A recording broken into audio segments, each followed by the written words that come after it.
Bueno, un saludo para todos y todas. Estamos maravillados hoy con la presencia de Natalia Borgeshan. Ella es instructora de Hatha Yoga del Centro Eutonía de Yoga Terapia. Es facilitadora de talleres de interpretación de sueños.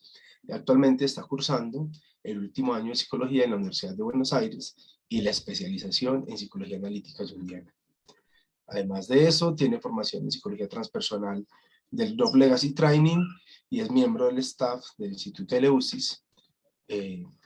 Bueno, qué gusto estar aquí contigo, Natalia. Estamos entonces retomando, después de este pequeño receso de almuerzo, en las primeras jornadas de psicología analítica, en esta ocasión dedicados a los aportes de Carl Jung a la psicología actual. Y Natalia nos va a contar un poco sobre el proceso de individuación en la psicología analítica. Natalia, bienvenida. Bueno, gracias David, gracias por la presentación. Contenta de estar acá de vuelta. Vamos a hablar un poquito así del proceso de individuación, que es un concepto clave, ¿no?, en la psicología analítica. Diría que es un concepto como central, ¿no?, un concepto vertebral. Así que vamos a hablar un poquito de este concepto, lo vamos a definir, vamos a ver qué lugar ocupa dentro de la psicoterapia junguiana, dentro de la psicología analítica.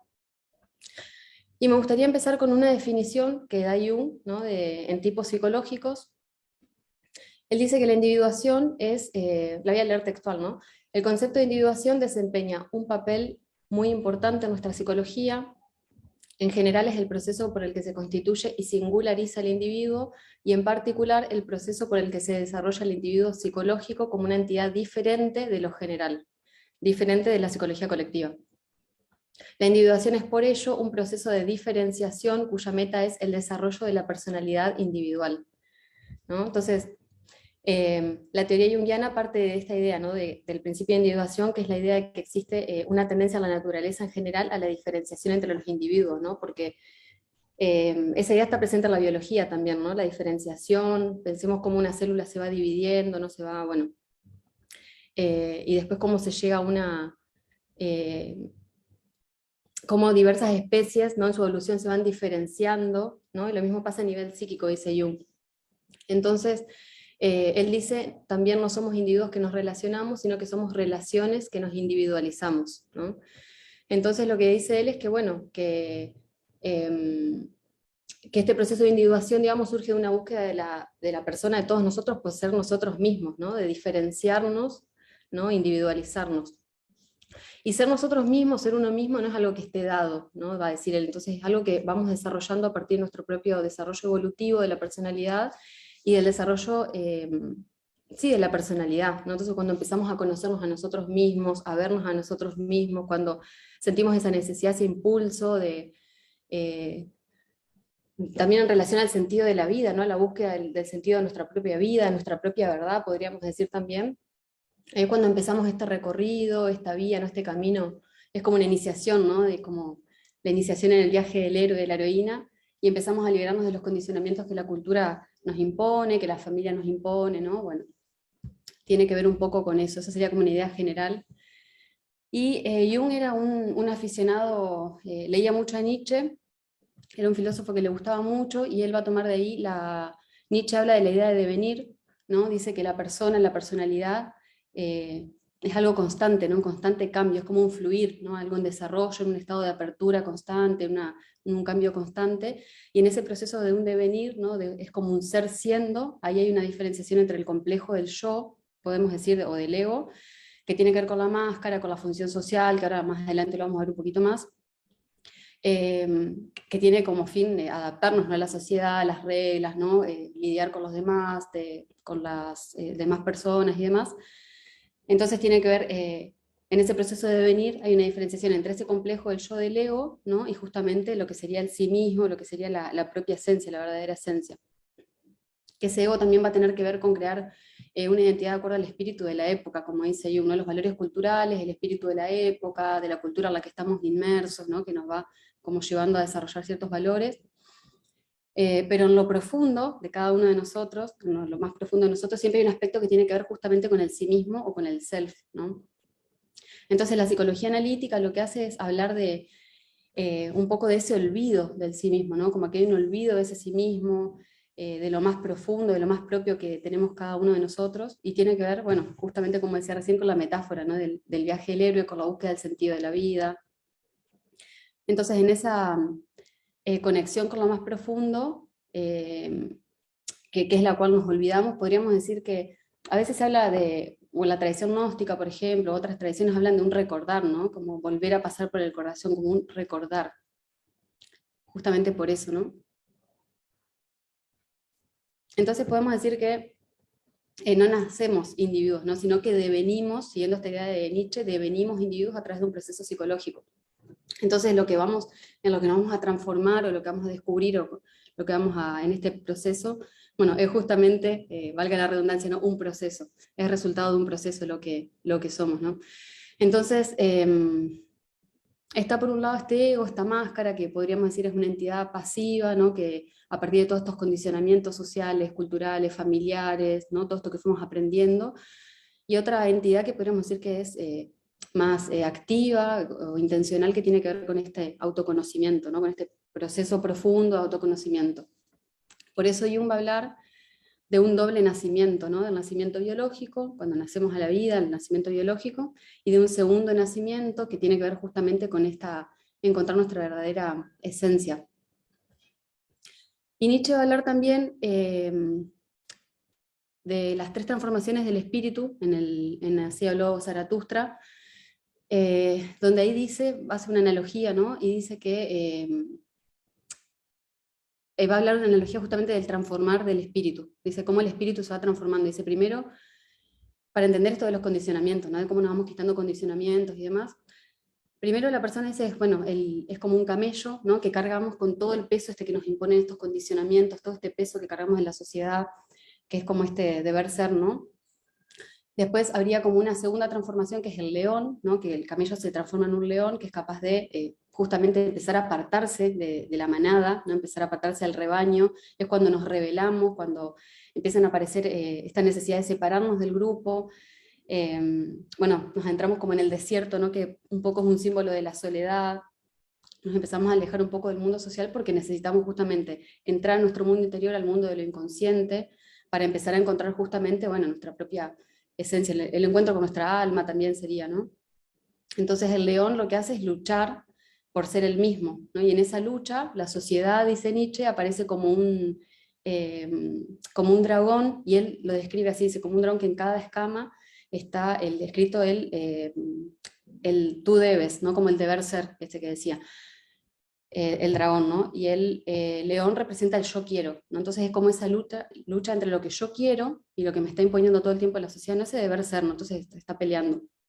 Y en esa lucha, ahí se define, bueno, esto, ¿no? El alma del ser humano, nuestra esencia, nuestra propia identidad. Hasta que se da la tercera transformación, que es cuando el león se transforma en un niño, ¿no? Que es el símbolo de la creatividad, de ese nuevo nacimiento, de inocencia, ¿no? De lo espontáneo, de eso más, de eso más auténtico de nosotros mismos, ¿no? Ese niño representa como el renacer, es como ese nuevo ser que nace, el segundo nacimiento, que en la alquimia sería como el niño divino, ¿no? En la alquimia sería ese símbolo del niño divino. La unión de los opuestos, que nace el niño divino. Entonces, bueno, se requiere toda esa lucha, ¿no? Todo ese estado, toda esa batalla, toda esa lucha, esa confrontación con lo inconsciente, esa oposición al dragón, ¿no? Matar nuestros miedos, matar los condicionamientos para llegar a ese estado, ¿no? De inocencia del niño, a nuestro segundo nacimiento. Entonces esa idea de esa transformación, bueno, tiene que ver justamente con eso que decía antes, ¿no? Ese devenir, de ese ser siendo, donde hay una diferenciación entre el complejo del yo del ego, que tiene que ver con esa máscara, como decía antes, que tiene que ver con adaptarnos, ¿no? Justamente a la sociedad, tiene que ver, es necesario el ego, ¿no? Es necesario el ego para adaptarnos a la sociedad, para convivir con los demás, para relacionarnos. También se lo puede ver como una función de protección, ¿no? En ese sentido, porque uno no puede salir a la vida, ¿no? Así como con su verdadera esencia, sino que la máscara tiene una función como de protección justamente, también. Y el ego podríamos verlo como él, o Jung en realidad lo define como el complejo central del campo de la conciencia, ¿no? Y hay algo interesante que dice Jung, que es que a veces se confunden, las personas, dice él, se confunden el conocimiento de la personalidad del ego con autoconocimiento, ¿no? Entonces dice, cualquier persona que tenga conciencia del ego piensa que se conoce a sí misma, ¿no? Pero en realidad el ego, dice, conoce sus propios contenidos, no el inconsciente y sus contenidos, que eso sería, tiene que ver más con el autoconocimiento. Justamente lo que está en la sombra, lo que está en el inconsciente, ¿no?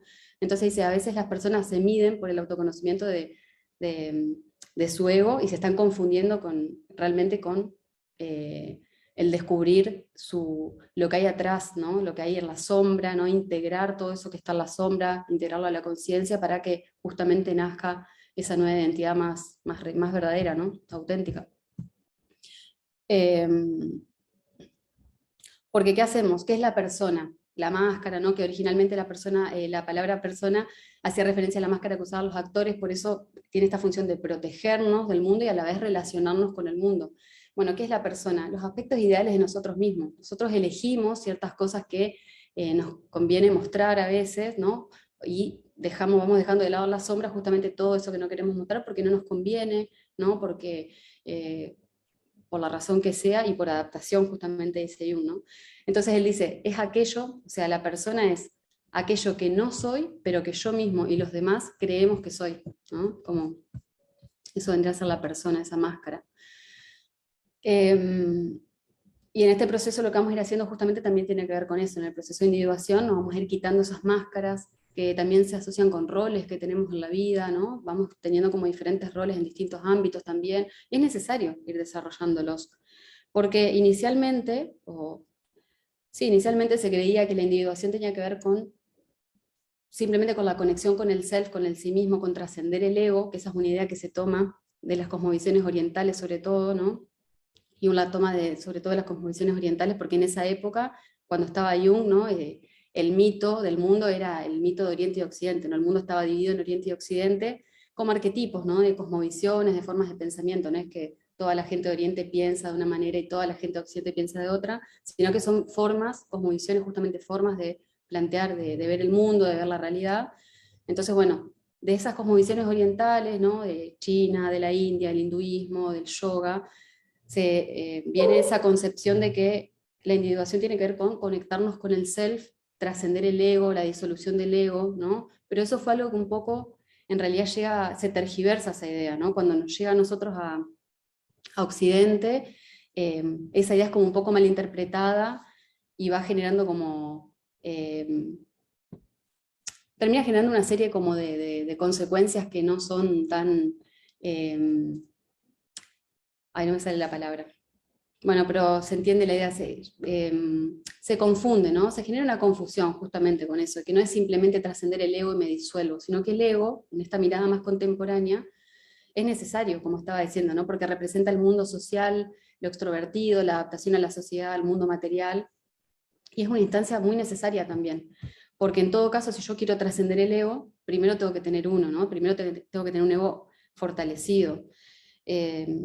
Por ejemplo, las experiencias, ¿no? De estas búsquedas de trascendencia, o en estas, hay muchas técnicas, muchas terapias o métodos de autoconocimiento o de sanación que son muy potentes, ¿no? Que, por ejemplo, la toma de plantas, ¿no? O muchos métodos chamánicos, entre comillas, una palabra complicada, pero bueno, métodos porque está bastante manoseado ahora, ¿no?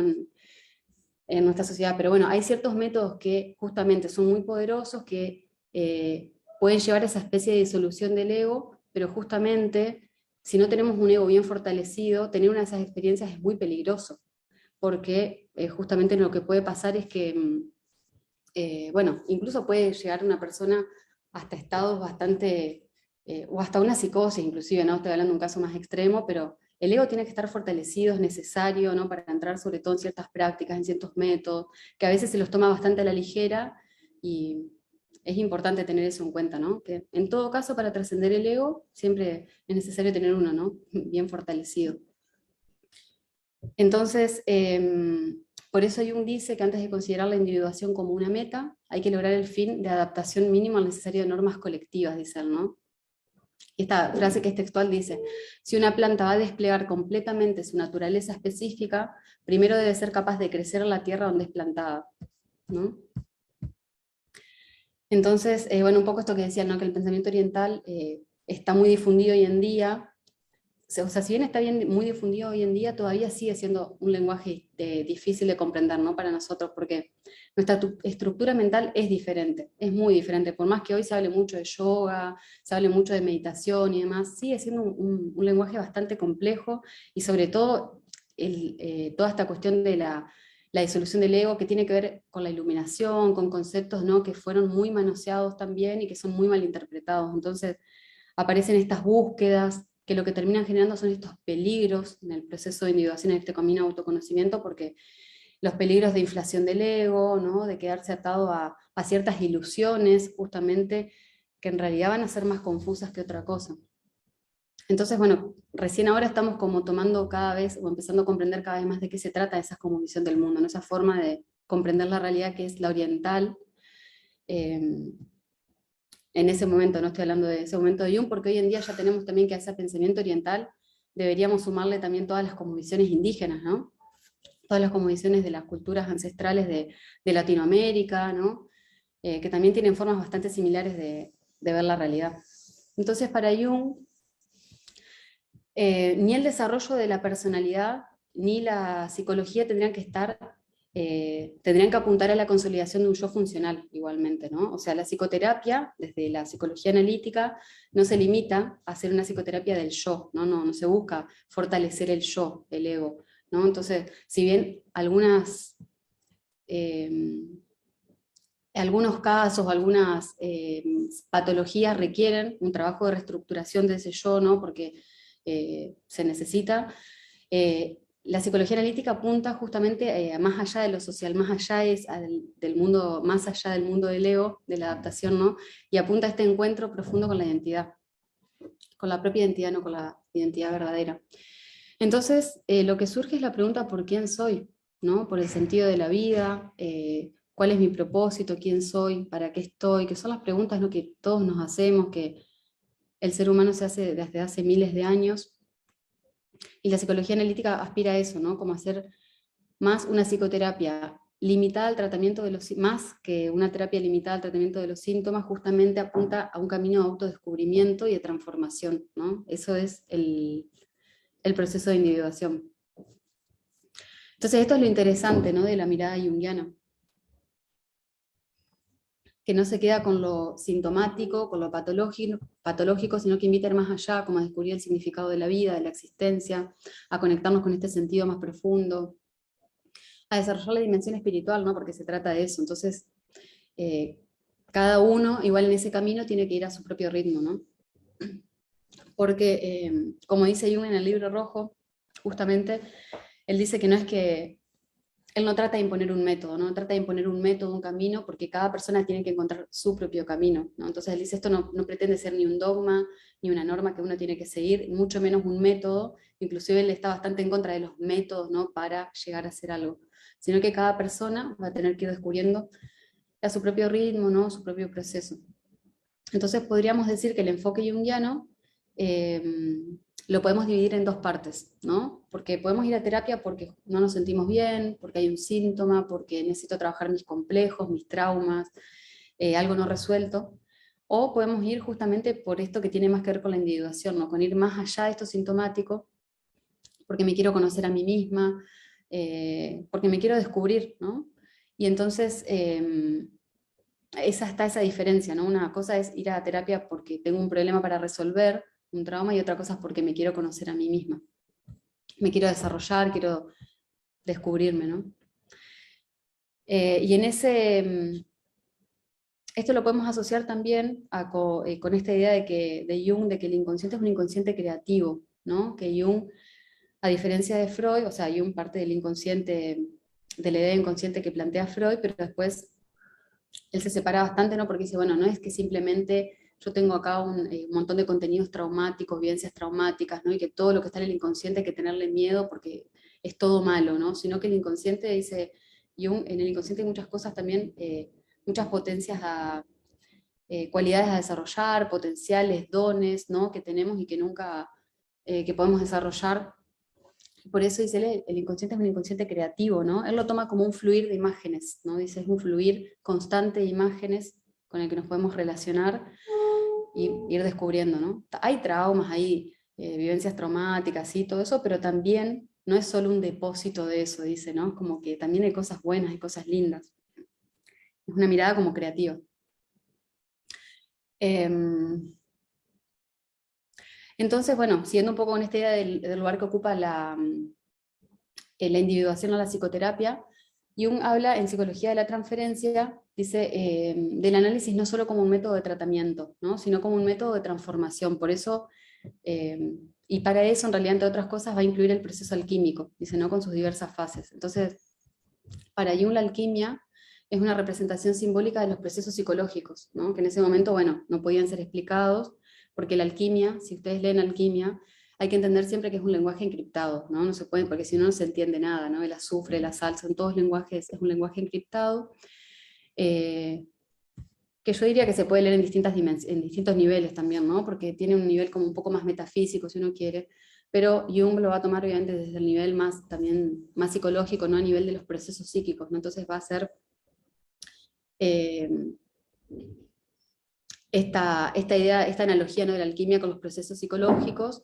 Entonces, la idea de transformar el metal en oro, que está en la alquimia, significa un proceso de transformación psíquica, ¿no? De cómo se transforma una experiencia difícil, un trauma, una crisis, ¿no? Cuando entramos en crisis, que estamos con todo ese sufrimiento, todo ese caos, en algo que genere conciencia, en una transformación de la conciencia, en definitiva.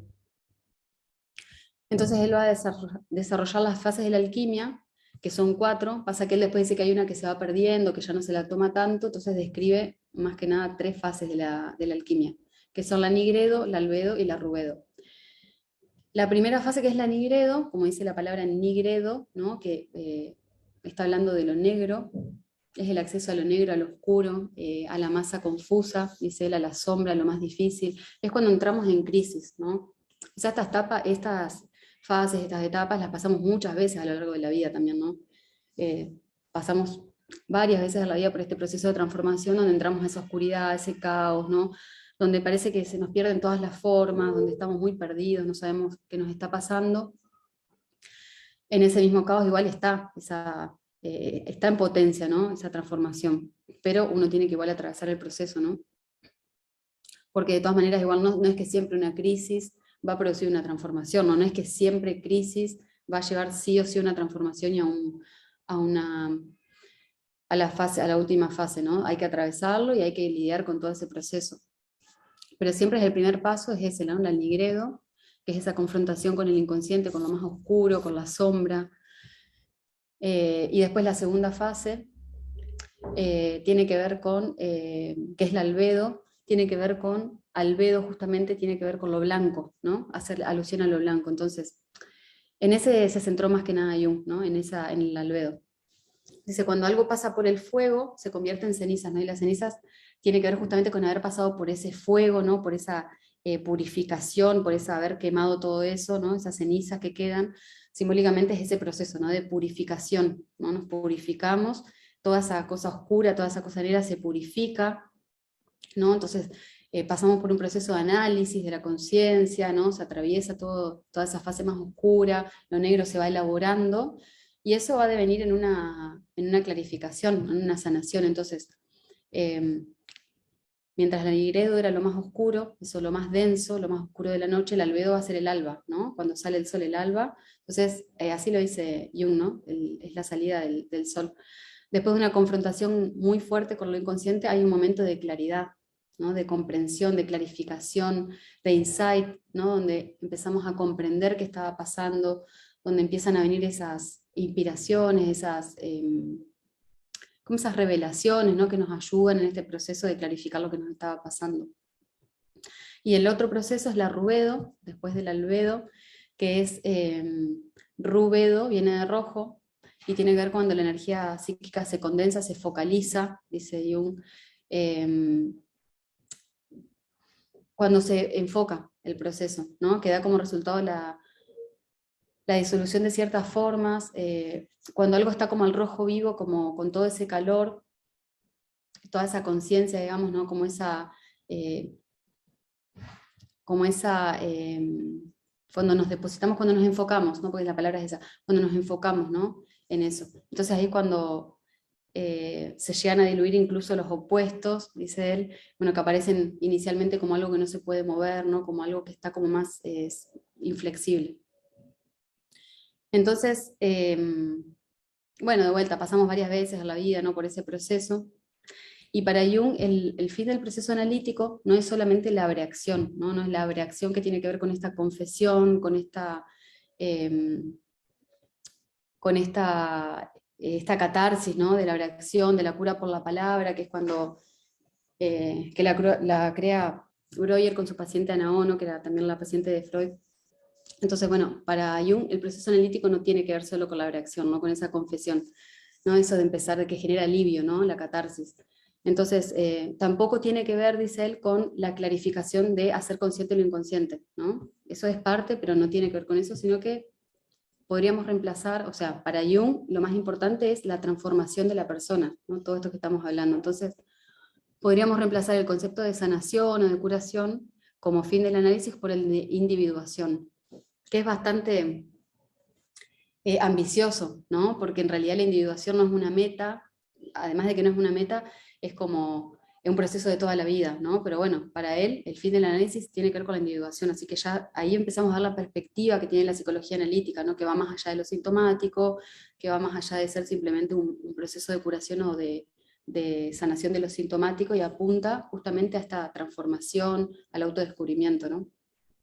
A desarrollar nuestros potenciales, nuestras capacidades, a ir descubriendo el sentido de la vida, ¿no? De la vida de cada uno. Entonces, que no va a ser el mismo para cada persona, ¿no? Cada persona va a tener que ir encontrando justamente cuál es el sentido de su vida. Y ese proceso de autodescubrimiento no es un proceso romántico, obviamente, ¿no? Sino que justamente vamos pasando por pruebas, vamos pasando varias veces por este proceso así alquímico que contaba recién, por dificultades. Acá hay que pensar siempre en el camino del héroe, ¿no? Que el héroe siempre se va encontrando con distintas pruebas, con obstáculos, ¿no? Hasta que llega siempre como a encontrar el tesoro, ¿no? Que está en una cueva o que está en un castillo, en el medio de una isla. Siempre son esas imágenes de la búsqueda del tesoro que están en los mitos del viaje del héroe, de la heroína, y que tienen que ver con eso, ¿no? Con encontrar esa esencia, que es la dimensión espiritual, ¿no? Entonces, voy a tomar un poquito de agua.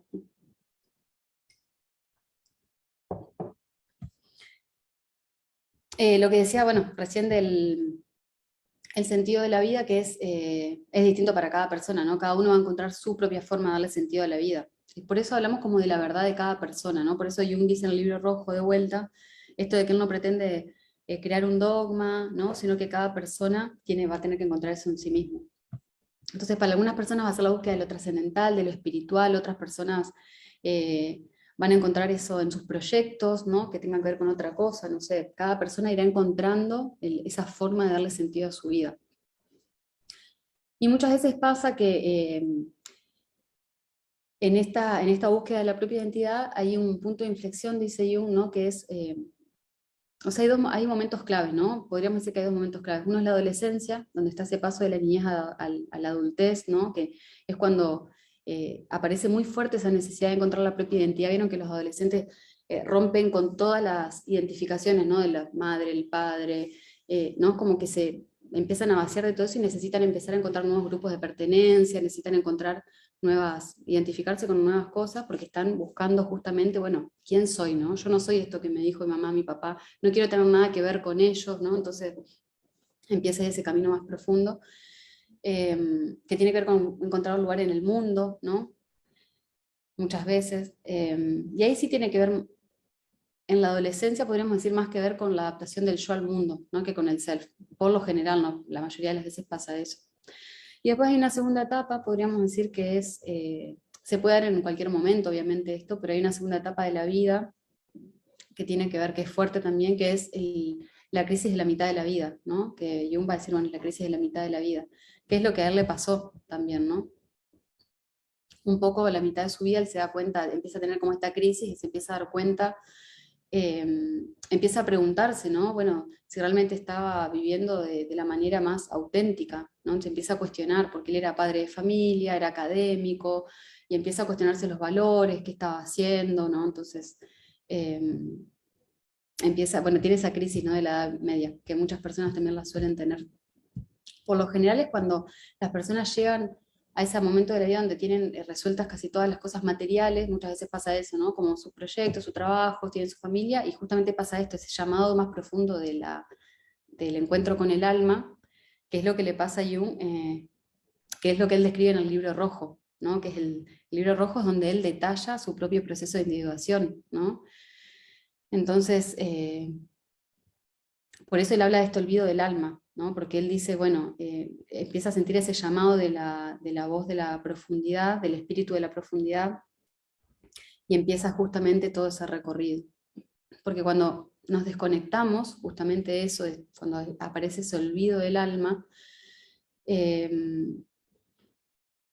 bueno, él empieza a tener una serie de visiones, ¿no? Empieza a confrontar con sus propias imágenes del inconsciente, ¿no? Fue a partir de en 1913 que él empieza a tener visiones, empieza a tener sueños, ¿no? Él ve Europa bañada de sangre, bueno, empieza a tener una serie de visiones, de imágenes, que al principio fueron espontáneas y después él mismo decide provocarlas, ¿no? Empieza a explorar su inconsciente usando el método que después le va a decir es la imaginación activa, ¿no? Pero en ese momento es la confrontación con lo inconsciente. Entonces lo que va haciendo es, empieza a tratar de ir asimilando todas esas imágenes, todo eso que le empieza a aparecer a través de expresiones artísticas, porque Jung también dibujaba muy bien, esculpía, ¿no?, pintaba. Entonces empieza como a asimilar, a hacer todo ese trabajo de expresión artística, ¿no?, para justamente empezar a integrar un poco todas esas imágenes que le venían. Los mandalas también, ¿no?, que él tampoco sabía al principio lo que era el mandala, y después, bueno, se termina dando cuenta que era una expresión también del sí mismo, ¿no?, de esto, de lo más profundo. Entonces, de vuelta, por lo mismo que decía antes, ¿no?, por eso él dice, el inconsciente no es solo un lugar donde están traumas, conflictos, lo reprimido, ¿no?, sino que está esta noción más positiva, digamos, ¿no?, de que no está solo lo inerte, lo reprimido, sino que cuando hacemos un buen proceso de individuación, dice, es la sede de la sabiduría también, ¿no? Porque esa conexión con el sí mismo nos va a llevar a nuestra propia sabiduría. O sea, encontrarnos con nuestro sí mismo tiene que ver con empezar a encontrar esa voz más interior que nos va a guiar, que es muy diferente de ser guiados por nuestro ego, ¿no? Entonces, por eso es la sede de la sabiduría. Ahí van a venir las inspiraciones, las revelaciones. Por esto, exactamente por esto podemos decir que Jung es un precursor de lo transpersonal, ¿no? Porque justamente él empieza a tomar mucho esta dimensión espiritual, del sí mismo. Esto es lo precursor del transpersonal, ¿no? Esta conexión con el sí mismo, desde el cual van a venir las inspiraciones, las intuiciones, ¿no?, que son como esos insights que tenemos de repente, se viven como algo luminoso, ¿no?, aunque sea un pequeño momentito, pero es algo luminoso, porque es como si, ¿no?, es muy diferente de la experiencia del ego. Por eso también lo espiritual, toda esa dimensión, solo la podemos experimentar. Yo no les puedo explicar realmente lo que es, ¿no?, hasta que lo tiene, ahí recién se da cuenta, ¿no?, es esto, ¿no?, es esta experiencia. Esa es como la complejidad también que tiene, ¿no?, lo espiritual, que es, al ser una experiencia, una vivencia, simplemente a través de la palabra nos podemos acercar, a través de un concepto simplemente nos podemos acercar, describirlo aproximadamente, pero nunca vamos a poder decir, bueno, esto es, así se hace, ¿no?, porque cada persona lo tiene que vivir. Entonces, bueno, así se va dando, ¿no?, como el sí mismo es ese núcleo de la esencia verdadera, digamos, ¿no?, al que vamos a llegar justamente a través del proceso de individuación. Entonces, en el Libro Rojo también Jung va a hablar este llamado de la profundidad, él va a decir que es el espíritu de la profundidad, justamente en contraposición al espíritu de este tiempo, que son los valores y los principios de la época, ¿no?, esta sociedad moderna guiada por la razón, que es el contexto en el que estaba Jung en ese momento, porque él era académico, ¿no?, entonces él también queda un poco del lado de lo académico, entonces se le complica un poco a veces porque es como que él tiene toda esta erupción de imágenes y trata todo el tiempo de empezar a tomar las tradiciones ancestrales, ¿no?, para tratar de encontrar un lenguaje que él explique un poco mejor qué le estaba pasando. Porque si él hubiera tomado solo lo que él, bueno, sus conocimientos, digamos, académicos, él no lo podía explicar, él lo dice así, ¿no? Dice, bueno, yo no sabía qué me estaba pasando, y él fue a las distintas tradiciones justamente a empezar a comprender, y ahí encontró lenguajes que le ayudaron por lo menos a comprender un poco más ese proceso, ¿no? Porque en un momento fue muy profundo el proceso del Libro Rojo, ¿no? Él tuvo momentos de crisis muy profundas, inclusive en un momento que lo llegan a internar, ¿no? Como que era bastante heavy, digamos, el proceso. Entonces, les voy a leer una frase que a mí me encanta del Libro Rojo, que dice, por esto de que era académico, ¿no? Él tenía como toda también internamente una lucha, ¿no? Con estas dos formas de pensamiento. Entonces dice, en aquel momento yo aún estaba completamente atrapado en el espíritu de ese tiempo, y pensaba distinto acerca del alma humana. Pensaba y hablaba mucho del alma, sabía muchas palabras eruditas sobre ella, la juzgué e hice de ella un objeto de la ciencia. Tuve que darme cuenta que había perdido mi alma. Tuve que reconocer que aquello que yo antes había llamado mi alma no había sido para nada mi alma, sino una construcción doctrinaria muerta. Es potente, ¿no? Es poderoso.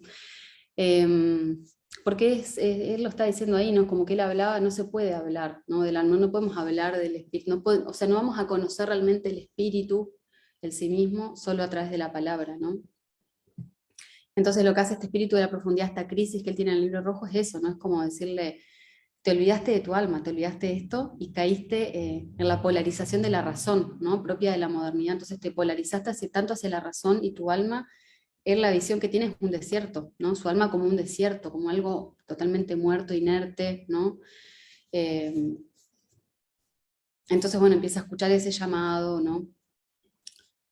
Y empieza a escuchar, él dice que hay un saber del corazón, ¿no? Por eso dice hay un saber del corazón, que tiene explicaciones más profundas, ¿no? Bueno, y empieza como a hacer esa integración, ¿no? No para la razón, siempre se trata de una integración de los dos polos, ¿no? De la intuición y la razón que se integren, ¿no?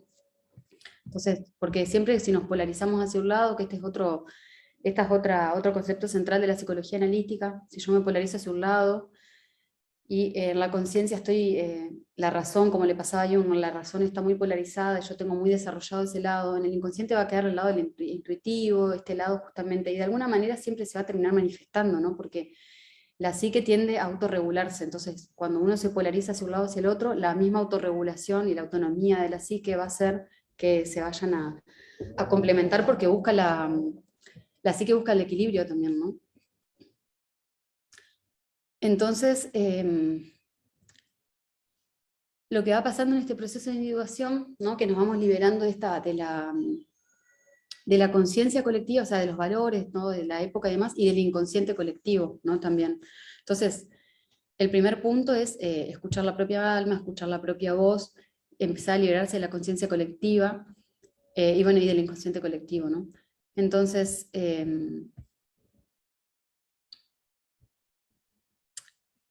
por eso Jung dice que la persona, ¿no? Aunque parezca que es algo muy individual, cuando yo manifiesto mi persona, en realidad cuando yo lo veo más de cerca, él lo veía en sus pacientes, ¿no? Dice, yo si lo veo más de cerca tiene que ver con es como si la persona en realidad está más ligada a parece ay, se me fue la palabra, pareciera que está, dice él, o sea, parece individual, pero si yo lo veo de cerca, en realidad es un recorte del inconsciente colectivo, eso es. Entonces, tiene que ver también con empezar a despojarnos, ¿no? Del inconsciente colectivo. Y como decía antes, este camino de individuación tiene riesgos, ¿no? Porque hay diferentes riesgos en este proceso. Cuando el yo es asimilado por el inconsciente, por ejemplo, queda atrapado en el mundo simbólico, ¿no? En el mundo simbólico de la madre, podríamos decir. Como por ejemplo, perdón, como por ejemplo cuando Jonás es tragado por la ballena, ¿no? Entonces podemos quedar atrapados por el mundo simbólico, este materno, podríamos decir, ¿no? Por este espíritu de la profundidad, como muy tomados por todas esas imágenes. De hecho, en la terapia analítica hay que observar eso, ¿no? Porque hay pacientes que vienen con un montón de imaginería, ¿no? Con un montón de sueños, un montón de símbolos, y justamente en este enfoque que nos gusta tanto trabajar con todo eso, es como a veces hay que discernir, ¿no? Que en realidad lo que hay que hacer en ese caso es sacar a la persona de ese lugar, ¿no? Porque en realidad tal vez hay más que llevarla hacia otro lado. O también nos podemos encontrar, por ejemplo, con una persona que está totalmente adaptada, tan adaptada al mundo de las normas, ¿no? A lo paterno, al deber ser, al rol social, ¿no? Eso sería como otro polo, ¿no? Totalmente desconectado de la profundidad de la vida, eh, con muy poca introspección, ¿no? Como mucha mirada, muy poca introversión. Entonces, en ese caso sí hay que llevar a la persona justamente a que se conecte con su mundo interior, a que se conecte con su mundo simbólico, ¿no? A que empiece a desplegar todo ese mundo simbólico, a conocerse, porque justamente la polarización ahí está dada por mucha mirada hacia el exterior y hacia el afuera. Entonces, hay que ir viendo siempre cómo se complementa, ¿no? En cada persona. Eh, por eso este camino de individuación se va dando siempre en el eje ego-self, ¿no? Vieron que estamos hablando de la máscara, del ego, y por otro lado del self, ¿no? Del sí mismo. Entonces se va dando todo el tiempo en ese eje. Y podríamos decir que bueno, se busca un equilibrio, ¿no? Se busca un equilibrio justamente entre esas dos polaridades. Lo que puede pasar también muchas veces, que es otro peligro, que pasa bastante hoy en día, es que hay una identificación con el sí mismo, ¿no? Que lo que pasa a veces es que se asimila el ego por el sí mismo, entonces lo que pasa es que el ego cae bajo el control de lo inconsciente, se identifica con los contenidos del inconsciente, es tomado, ¿no? Entonces ese contacto con lo luminoso, con esta parte más luminosa, con el sí mismo, cuando no se entiende bien, cuando no es bien integrado, puede generar estos sentimientos de sentirse especial, ¿no? De sentirse como superior, ¿no? Tiene que ver con ese peligro. Entonces está ese peligro. O también puede pasar que se infle el yo, ¿no? Entonces, cuando hay una inflación del yo, es cuando una persona piensa que es un gurú, ¿no? Que es un maestro, que le va a enseñar a todos los demás, o cuando piensa que una persona cree que ella inventó algo, ¿no? Y que en realidad fue una inspiración de su sí mismo, ¿no? Bueno, ese es también otro de los peligros que hay. Hay muchos riesgos, ¿no? De ser asimilados por lo inconsciente. Está el riesgo de una regresión, por ejemplo, de una despersonalización, bueno, la inflación del ego que decía recién.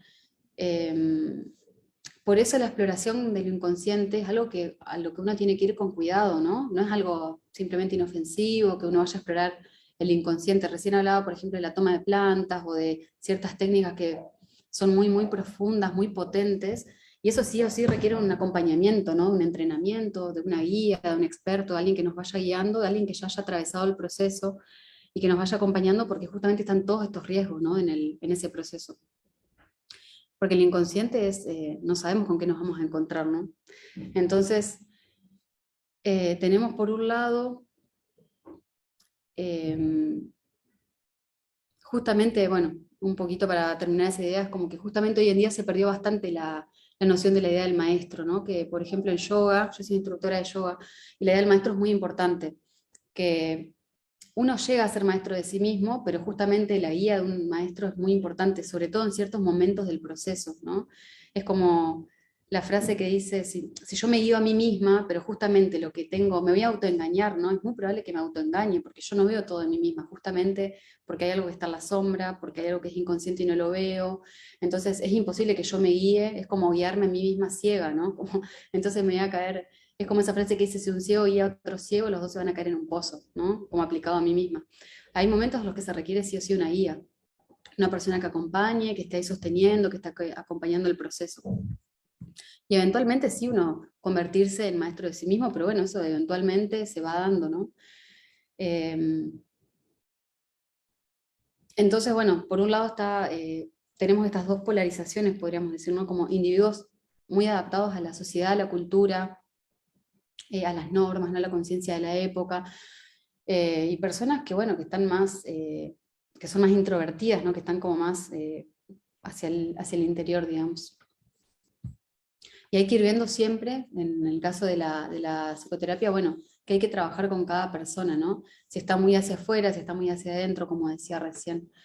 Porque esa desconexión con el mundo exterior, ninguna de las dos polaridades es sana, ¿no? Si yo estoy totalmente desconectada de lo exterior, no sé, no pago las cuentas, no estoy tan metida en el mundo simbólico, todo, que incluso eso pasa mucho también hoy, ¿no? Esta evasión a través de la espiritualidad, ¿no? Evadir la realidad, evadir los problemas, no me quiero encontrar con nada de la sombra.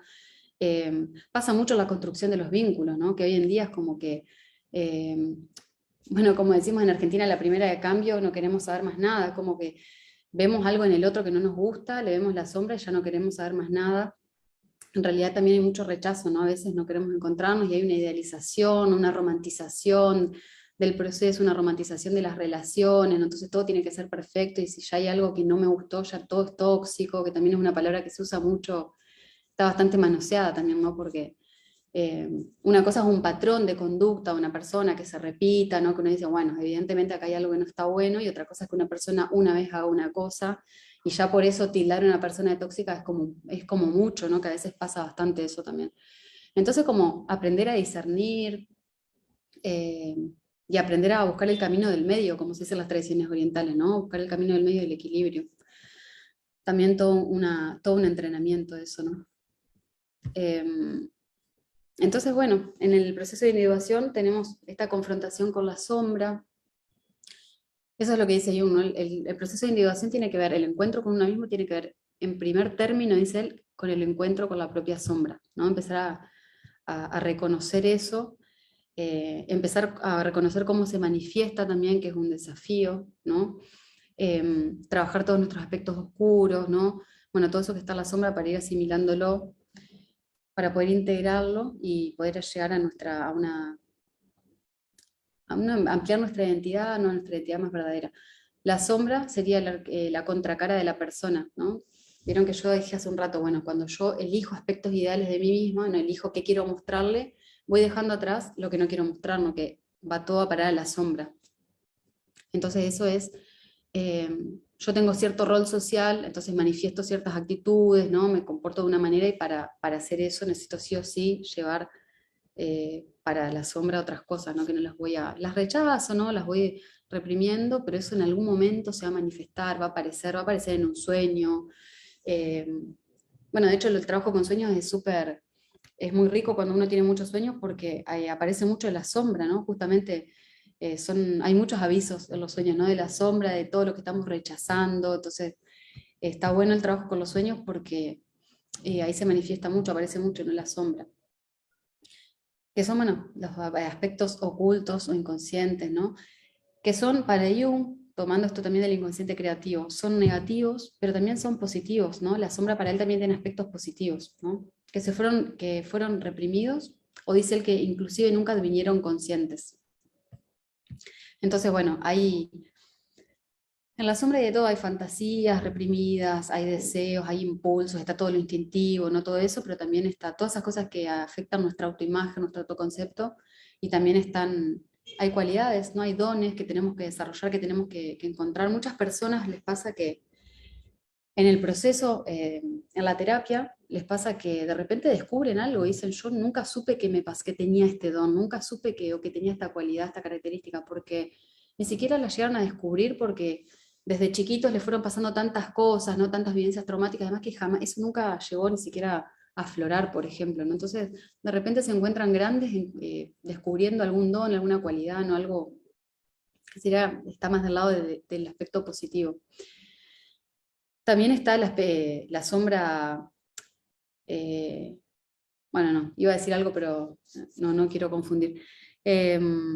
Pero todo el tiempo la sombra, ¿qué hacemos? La proyectamos, ¿no? Proyectamos en el mundo, proyectamos sobre los demás, y es una de las maneras de empezar a reconocer, ¿no? Cuando se hace trabajo con la sombra, empezar a reconocer qué estamos proyectando sobre los demás, cuando nos enojamos mucho con una persona, ¿no?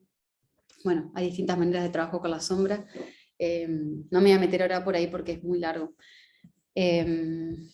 Pero es clave el trabajo con la sombra en el proceso de individuación. Es el primer trabajo, dice uno. Entonces, está la sombra personal, está la sombra colectiva, también está la sombra familiar. Uno encuentra esas cosas en la terapia, ¿no? Sombras familiares, sombras colectivas. La sombra colectiva tiene que ver, por ejemplo, está representada por todo eso que la sociedad rechaza, ¿no? En conjunto, de todos muchas veces esos grupos rechazados, ¿no? Esas minorías rechazadas, eh, que fueron rechazadas, no sé, la quema de brujas, ¿no? Todos esos movimientos históricos, se los puede ver como ejemplos de la sombra colectiva, por ejemplo.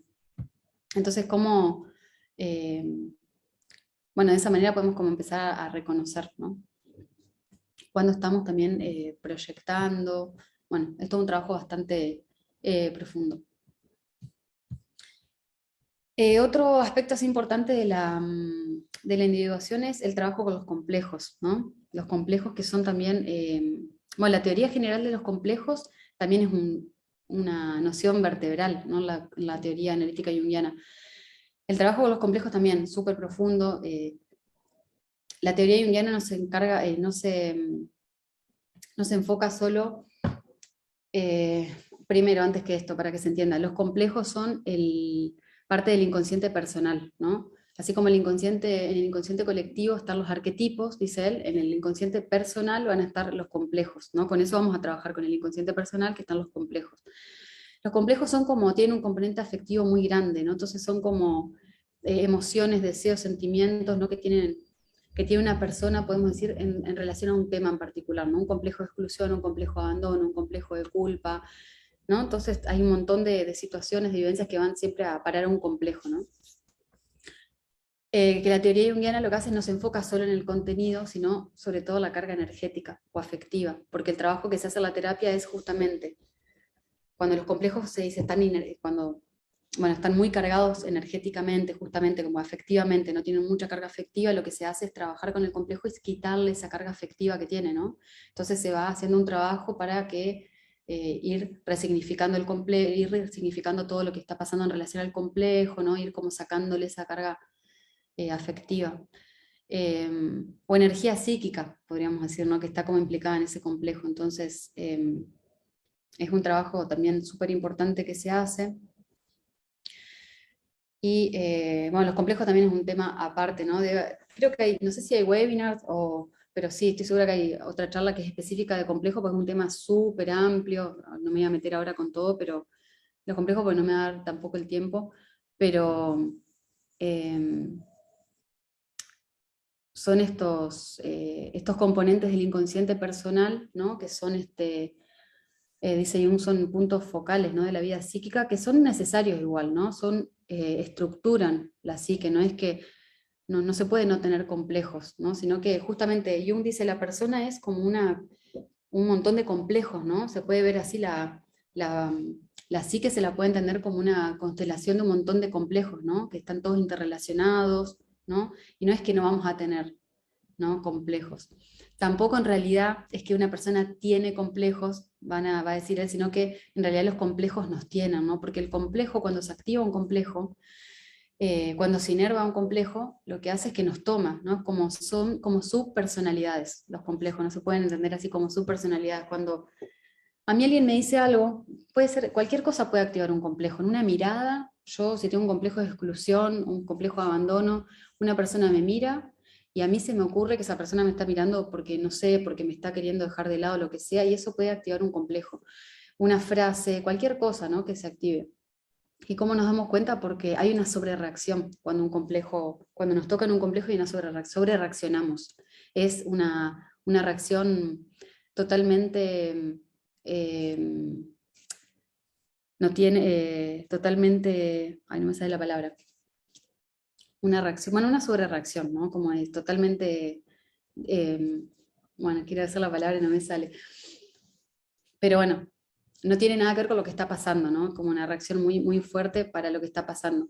Entonces, eso me está mostrando a mí dónde está mi herida, ¿no? Si yo tengo esa reacción exagerada automática, ¿no? Sí, es automática también porque me toma, el complejo me toma y no hay manera de manejarlo, ¿no? Como que uno entra como en esa reacción y empieza toda una serie de conductas de comportamiento, ¿no? Bueno, entonces, así nos podemos dar cuenta que se está activando capaz un complejo y bueno, empezar a trabajarlo, ¿no? Entonces, esa es otra parte del proceso de individuación. Después, otros puntos del proceso de individuación, bueno, uno es el desarrollo de la función inferior, que yo dije un poquito, recién cuando yo decía esto de que en este proceso, cuando nos confrontamos, recién cuando yo decía, por ejemplo, que una persona, cuando estamos muy polarizados hacia un lado, ¿no? Eso lo desarrollan en tipos psicológicos, ¿no? La función inferior tiene que ver con el aspecto menos desarrollado a lo largo de la vida. Entonces, si yo soy una persona muy racional, muy intelectual, ¿no? con el ánimo muy desarrollado, ¿no? Como esa parte más masculina, digamos, de alguna manera, lo que va a pasar es que lo que tengo que desarrollar es todo lo que está en la intuición, justamente, ¿no? Entonces hay que ir a trabajar la función inferior, ¿no? Que es la que necesito desarrollar para equilibrarme, ¿no? Entonces la individuación también te va a tener que ver con trabajar ese aspecto que no se pudo desarrollar en la vida. Y ahora que dije el aspecto masculino, también otro aspecto importante es el trabajo con el ánima y el animus, que son dos arquetipos que son arquetipos contrasexuales, dice Jung, ¿no? Es como una fase importante también del proceso de individuación en la teoría analítica junguiana, ¿no? El desarrollo del ánima y el animus. Él va a decir, para mí la forma más fácil de entender los arquetipos es como que el ánima es la parte femenina en el hombre, ¿no? Y el animus es la parte masculina en la mujer, ¿no? Entonces son arquetipos contrasexuales porque yo como mujer tengo, expreso el ánima y en mi inconsciente estaría el animus y el hombre al revés, ¿no? Lo que pasa es que muchas veces lo que pasa con estos conceptos es que quedan muy al lado del género, pero siempre digo hay que separarlos, ¿no? Decimos hay que separarlos del género, porque en realidad cuando decimos femenino y masculino no es exacto eso, ¿no? No es que es exacto decir femenino y masculino, pero se los puede ver como principios, ¿no? Femeninos y masculinos, como asociados a principios, como que lo femenino tiene más que ver al lado de la intuición, la emoción, ¿no? El sentimiento, el sentir, ¿no? Bueno, toda esa cuestión más de lo femenino, entre comillas. Lo masculino tendría más que ver con el intelecto, la razón, ¿no? La lógica lineal, ¿no? Entonces, bueno, son esos aspectos opuestos eh, que también se manifiestan en sueños, dice Jung, también, bueno, él hace todo un desarrollo, ¿no? de estos arquetipos. Tampoco, vieron que no me estoy metiendo a explicar cada concepto porque de cada una de estas cosas podríamos hablar, podríamos hacer solo un webinar, ¿no? De ánima y ánimo, solo un webinar de la sombra, solo un webinar de la función inferior, de los tipos o varios, ¿no? Pero bueno, todo esto que fuimos viendo hasta ahora son todas estas formas en las que vamos describiendo el proceso de individuación, ¿no? Las fases de la alquimia, que hablábamos al principio, ¿no? Toda esta fase de la alquimia, esa transformación psíquica que se da. El trabajo con los mitos también, ¿no? Del héroe que va pasando pruebas, los mitos, los cuentos, las fábulas. Entonces, el viaje del héroe, por ejemplo, ahora que lo estoy nombrando, tiene que ver o la heroína, tiene que ver justamente con esta búsqueda de superación de obstáculos, de llegar al encuentro con el sí mismo, ¿no? Entonces, bueno, empezamos el viaje, ¿no? Porque, como dice Joseph Campbell en el héroe de las mil caras, el héroe recibe un llamado a la aventura, ¿no? Que es que uno puede aceptar ese llamado, ¿no? A la aventura, o uno puede también negarla, ¿no? Entonces, cuando uno acepta ese llamado a la aventura, uno empieza justamente a pasar esas pruebas, a introducirse en ese camino, en esa vía.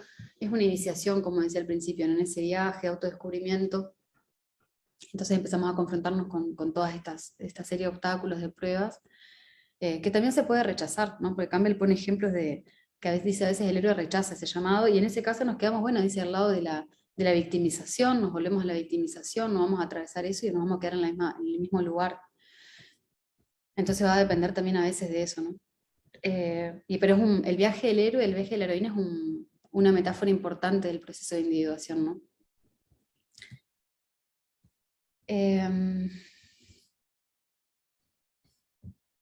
Y tiene que ver con, bueno, sí, con la búsqueda del sentido de la vida y con la búsqueda del sí mismo, que el sí mismo es un arquetipo. Es el arquetipo de la totalidad, ¿no? Sería el arquetipo de la totalidad. Es como, él dice, es el centro regulador y unificador de la psique total, ¿no? Consciente e inconsciente, porque para la psique es todo, ¿no? Consciente, inconsciente, el inconsciente colectivo. Entonces, el sí mismo es el centro regulador, es donde se unen los opuestos, ¿no? Por eso dice la totalidad. Y por eso tiene esa cualidad de luminosidad, de luminoso, ¿no?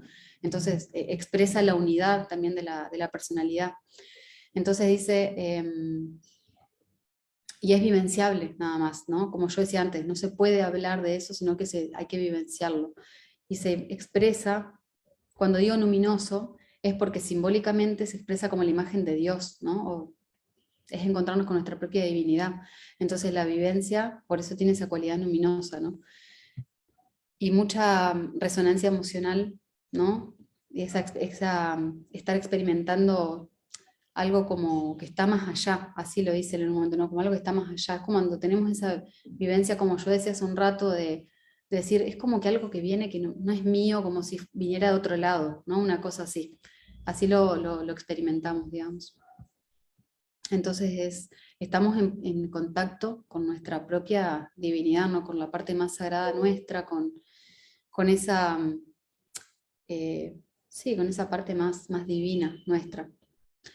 Y en sí mismo hay muchos símbolos que, como yo decía antes, está el mandala, por ejemplo, ¿no? Pero hay muchos símbolos, el círculo, a veces el cuadrado, bueno, la cruz, a veces, pero sobre todo el círculo, ¿no? También que él dice que es la expresión de la psique, del sí mismo, expresa la totalidad, ¿no? La totalidad de la existencia, ¿no? El fluir continuo, ¿no? Que principio, fin, ¿no?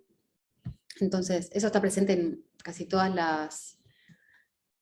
en todas las tradiciones ancestrales, ¿no? También este principio del círculo, de la circularidad, ¿no? A partir del círculo después va a aparecer lo cuaternario, ¿no? También otra noción bastante importante.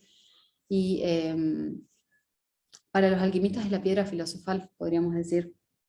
Entonces, en el libro rojo, Jung dice que el sí mismo podría ser descrito como una suerte de compensación al conflicto entre el interior y el exterior. El sí mismo es también la meta de la vida, pues es la expresión más completa de esa combinación del destino que llamamos individuo.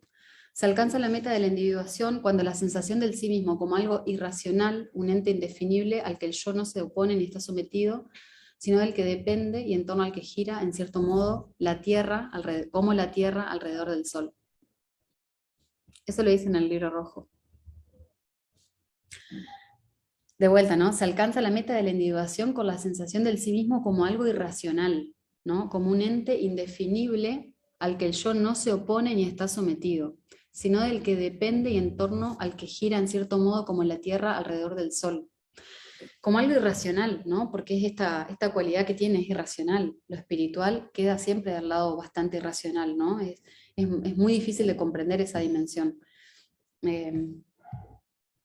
Es vivenciable solamente, por eso decíamos hace un rato, no se puede explicar, solo nos aproximamos con los conceptos, ¿no? Pero nunca vamos a poder decir exactamente lo que es, ¿no? Por eso cada persona tiene que vivirlo. Y por eso en realidad nadie nos puede decir cómo es eso, ¿no? No es que nunca un maestro puede guiarnos a través del proceso de alguna manera, pero no es que el maestro nos va a decir a nosotros qué vamos a encontrar, ¿no?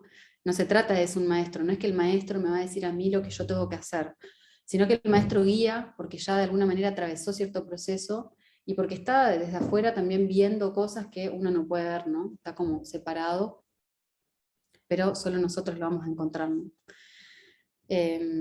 Porque está dentro nuestro. Entonces, bueno, uno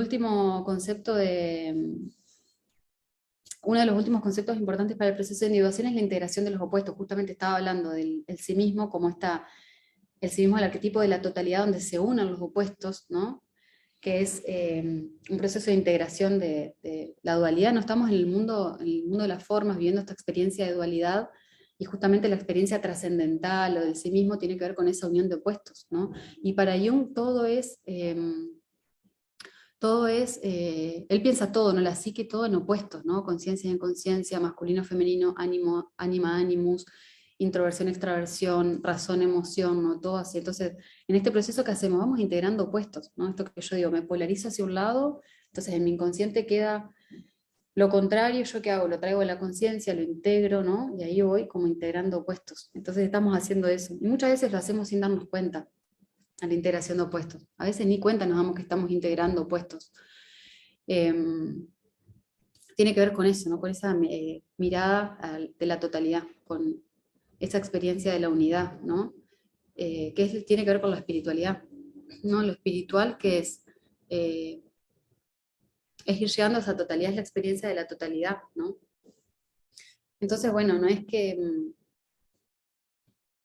para Jung la psique no es algo unificado, ¿no?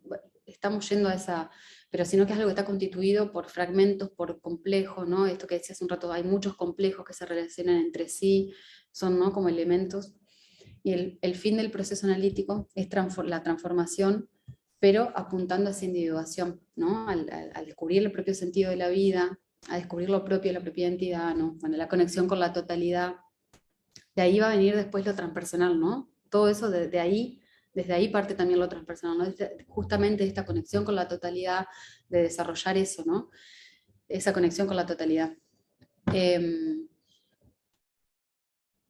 Entonces, bueno, yo creo que, no sé si me olvido algo, pero todo esto que fui nombrando, ¿no?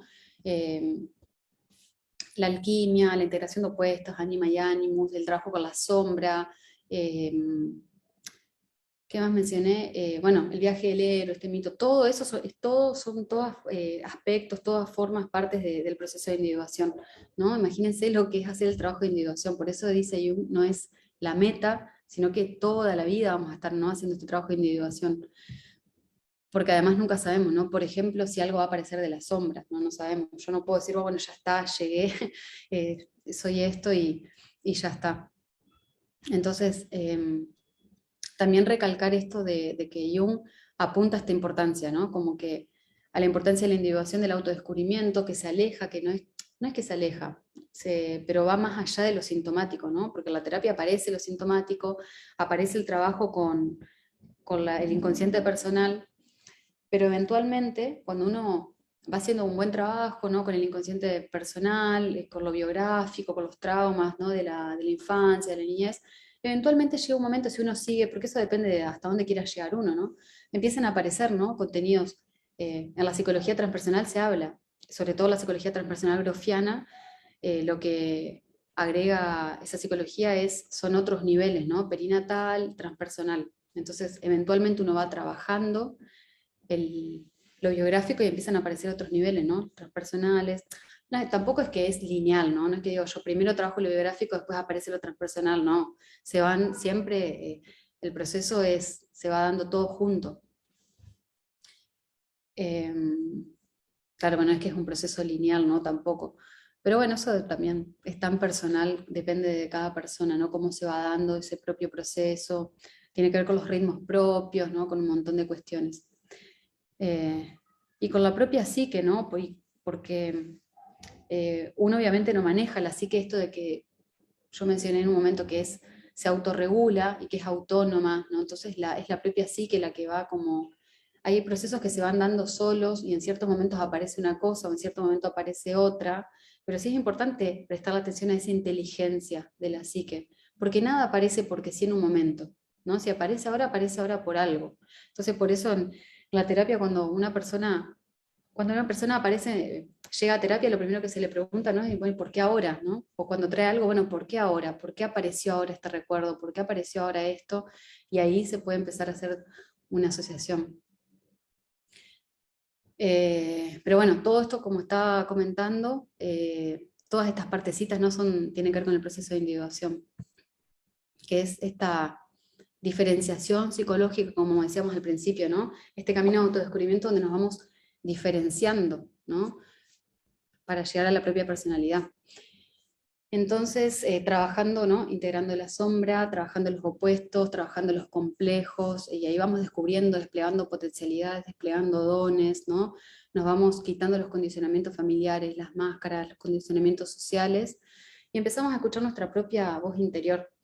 Pero justamente lo complejo de este proceso, no lo ambicioso, como decía al principio, por eso Jung termina o dice en un momento, el privilegio de una vida es llegar a ser quien es uno mismo, ¿no? Es el privilegio de una vida llegar a ser quien se es, porque justamente es algo muy ambicioso el proceso de individuación, pero es un proceso bueno, que cada uno irá atravesando, ¿no?, con su propio ritmo, su propio tiempo. Pero bueno, creo que con esto ya voy terminando porque queda poquito tiempo, estaba viendo. Así que no sé si Natalia, quieren hacer sí. preguntas. Bueno, muchas gracias. Hay personas comentando en Facebook, por aquí, en quienes ingresaron al webinar. Hay un par de intervenciones. John primero habló hace un rato, no sé si está por ahí. Jung dice que Jung toma todo esto simbólicamente, ¿cierto? No sé si Jung nos quiera contar de qué está hablando, porque eso fue nomás empezamos, muy seguramente también Natalia fue desplegando todo esto.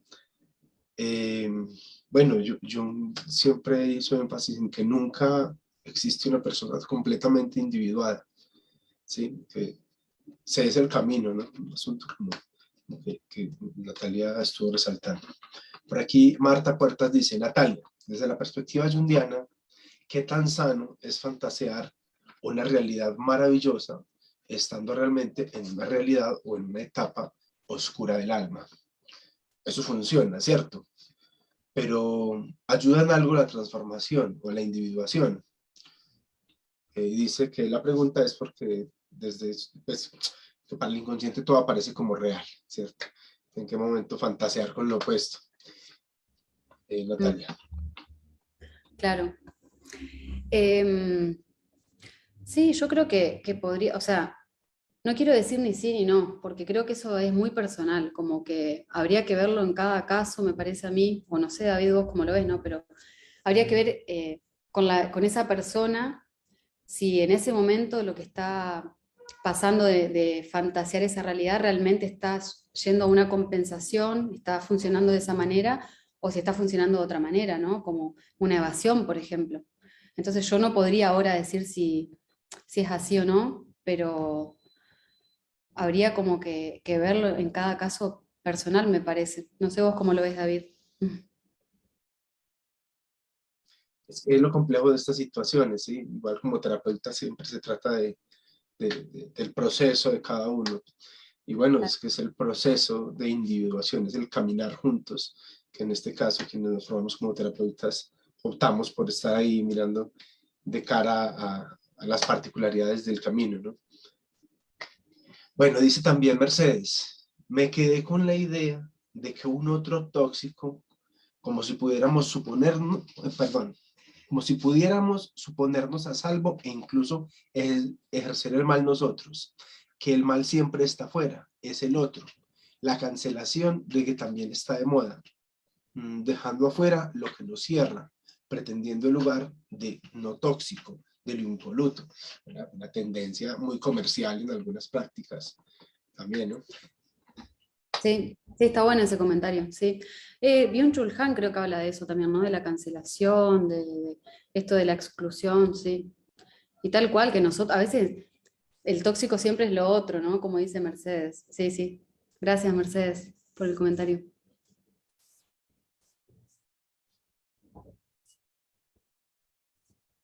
Yo hablo con el micrófono cerrado, autocensura que llaman.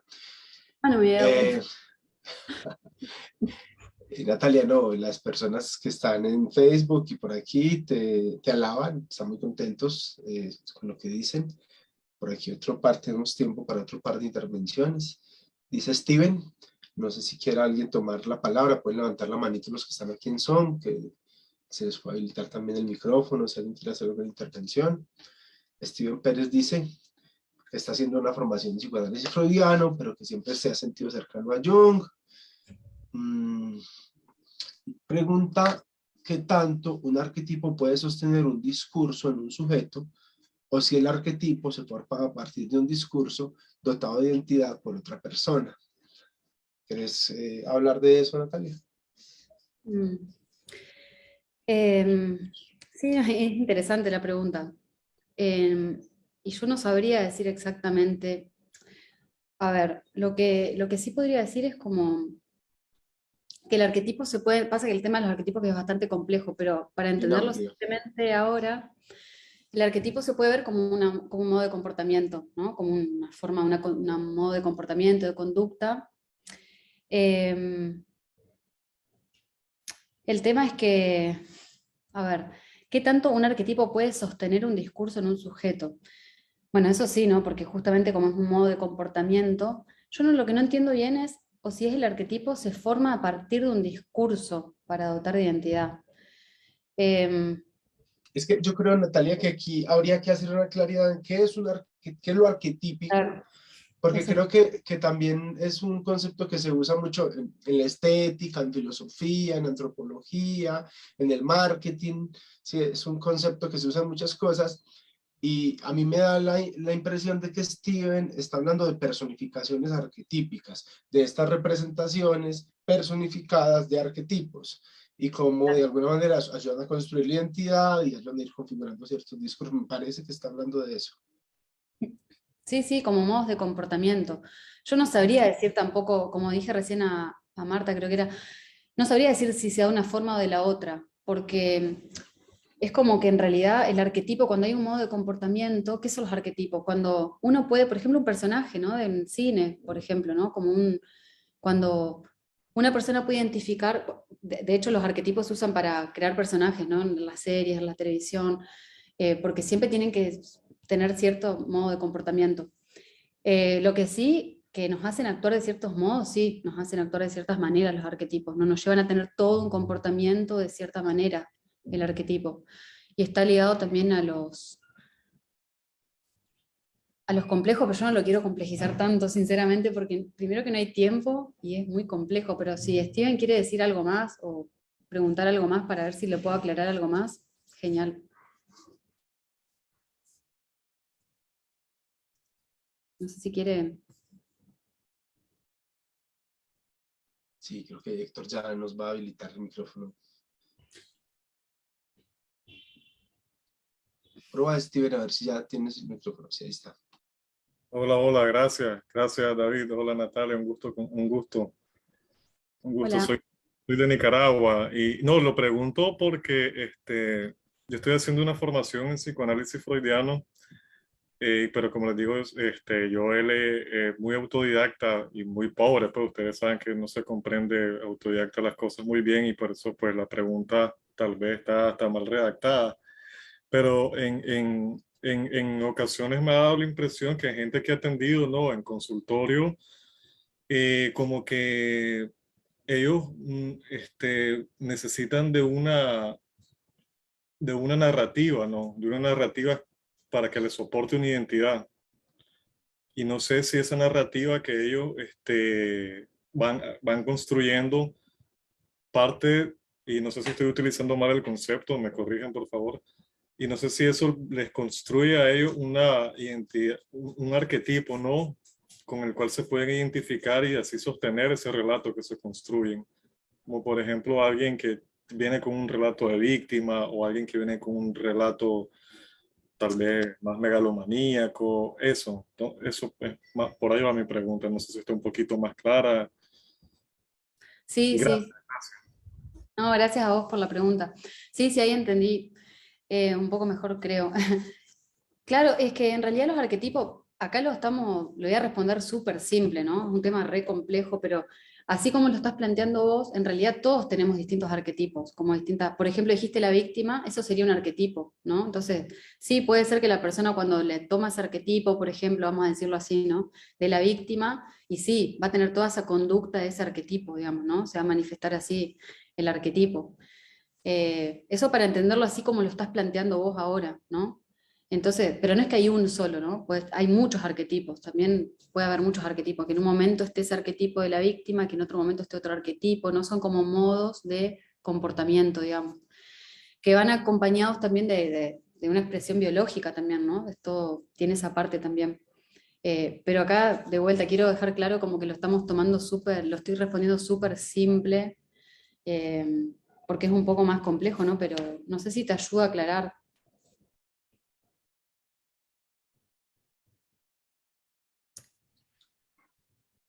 Bueno, por Bueno, aquí hay otro par de intervenciones. Natalia, pero Ricardo levantó la manito.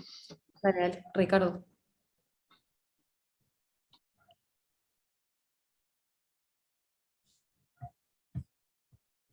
A ver, Ricardo, si puede. Ahí está. Ah, ya está. Sí, mi pregunta es la siguiente. ¿Cómo debe relacionarse en realidad el yo con la imagen ancestral con la finalidad de evitar la inflación del propio ego y que después de esa relación inestable puedan desembocar consecuencias en las interrelaciones personales, como se puede ver en algunas películas, novelas o también en algunos casos a través de líderes ocultistas o los llamados maestros espirituales. Y esa es mi pregunta. Claro. Y eso me parece que en realidad muchas veces, justamente por eso es necesaria una guía, ¿no? Porque la persona que está tomada por esa inflación no es que se da cuenta muchas veces. A veces sí, ¿no? Hay gente que es manipuladora y que usa eso intencionalmente para manipular como ciertos líderes, como decías vos, ¿no? Pero a veces la persona justamente no se da cuenta que está teniendo eso. Y la manera, justamente que haya una guía, ¿no? A veces uno no se da cuenta solo de que le está pasando eso. Entonces, hasta que la persona se dé cuenta, ¿no? Que hay algo que le empieza a hacer ruido, ¿no? Cuando empieza a ser ego distónico, como se dice, ¿no? También en psicoanálisis, que, bueno, empieza a hacer ruido algo y empieza una terapia y ahí me empiezo a dar cuenta que al final yo tenía una inflación del ego, lo que sea, ¿no? Y que estaba, no siempre es intencional. Y si es intencional, bueno, no, ya es otra cosa eso. Muchas gracias por la respuesta. Bueno, no, gracias a vos por la pregunta. ¿Y qué más? Los opuestos se integran, pregunta, ¿no, Mercedes? Si los opuestos, no, perdón, Miguel dice si los opuestos se reconcilian o se integran. A mí me parece que son como sinónimos, ¿no? Como podríamos decir que se reconcilian o se integran, pero uno va haciendo como ese trabajo de, o sea, en realidad cuando uno, lo que yo decía es como si yo manifiesto algo hacia, si yo tengo algo polarizado a la conciencia, no la razón, y me queda la intuición, ¿no? Del lado de lo inconsciente, yo lo voy a integrar, lo que está en el inconsciente, lo integro a la conciencia, y ahí se produce una reconciliación de los opuestos. Cuando, podríamos decir, cuando se reconcilian aparece esa unidad, ¿no? Y Mercedes dice si los opuestos coexisten. Y sí, en realidad están, no sé exactamente si estoy entendiendo bien la pregunta, pero en realidad, o sea, sí, porque no hay uno sin el otro, ¿no? O sea, si está la razón en un lado, en otro lado tiene que estar, aunque sea en el inconsciente, en algún lado está el otro polo, digamos. Sí, un poco con la función de complementariedad de la psique, ¿no? Claro. Como, digamos, la conciencia del yo asume un lugar y el inconsciente va a asumir la posición complementaria. Claro. No recuerdo en dónde algún post-junguiano dice que el sí mismo es todo lo que no es el yo, ¿cierto? De alguna manera. Está trayéndonos siempre lo opuesto, ¿sí? Nos invita a saber que está lo otro, en tanto la conciencia asume lo uno. Bueno, no sé, Natalia, y algunos otros comentarios. Por aquí alguien pregunta dónde puede tomar formación en psicoterapia junguiana. El instituto tiene formación, estamos iniciando un segundo grupo, iniciaron hace unas pocas semanas, tenemos excelentes docentes, Ricardo Carretero, el doctor Galán Santamaría, Milka, bueno, las personas que tienen una gran trayectoria en el mundo junguiano y que han sido nuestros maestros en todo esto. He puesto un pequeño enlace aquí en el chat con la información para que vayan y miren un poco en la página del instituto.